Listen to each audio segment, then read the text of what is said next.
In his upcoming documentary for HBO, Billy Joel reveals that he twice attempted suicide, even landing in a coma, following a messy affair with his best friend's wife that left him racked with guilt. The 76-year-old piano man recalls the painful period and the love triangle involving his former bandmate, Jon Small, and Small's then-wife, Elizabeth Webber, in Billy Joel and So It Goes, which premiered this week at the Tribeca Festival. Joel says he was in his early 20s and living with the couple when he fell in love with Webber, who would later become his first wife. "I felt very, very guilty about it. They had a child. I felt like a homewrecker," Joel says. "I was just in love with a woman, and I got punched in the nose, which I deserved. Jon was very upset. I was very upset." The fallout led to the end of their band, Attila, while Webber severed her relationships with both men.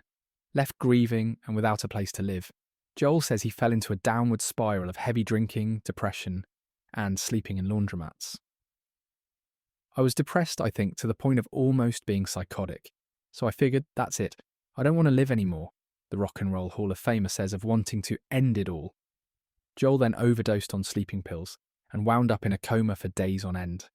His sister, Judy Molinari, a medical assistant at the time, provided him with the pills thinking they'd help him sleep, not knowing he planned to take all of them.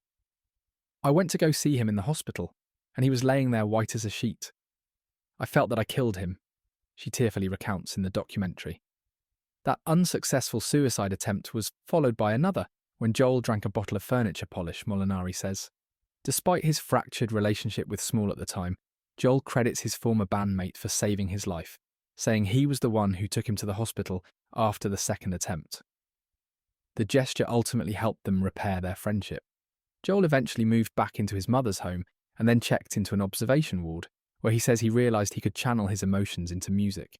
The songs he wrote as a result would become his first solo album, 1971's Cold Spring Harbor.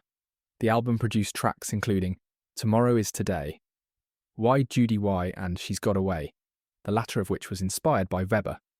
Joel and Webber also reconciled their relationship and got married, which lasted from 1973 to 1982. She also served as his manager. The raw recollections in the documentary, which is scheduled to hit HBO in July, come amid another difficult period in Joel's life. Late last month, the New York State of Mind crooner announced that he'd been diagnosed with a brain condition known as hydrocephalus, which can lead to symptoms such as vomiting, vision problems, difficulty walking, and cognitive impairment. As a result of the diagnosis, Joel was forced to cancel all of his performances scheduled through July of next year. Sirius XM host Howard Stern said earlier this week that he'd had dinner with Joel, who told him to assure his listeners he's not dying. For more stories like this, be sure to subscribe to Daily News You Can Use. See you soon.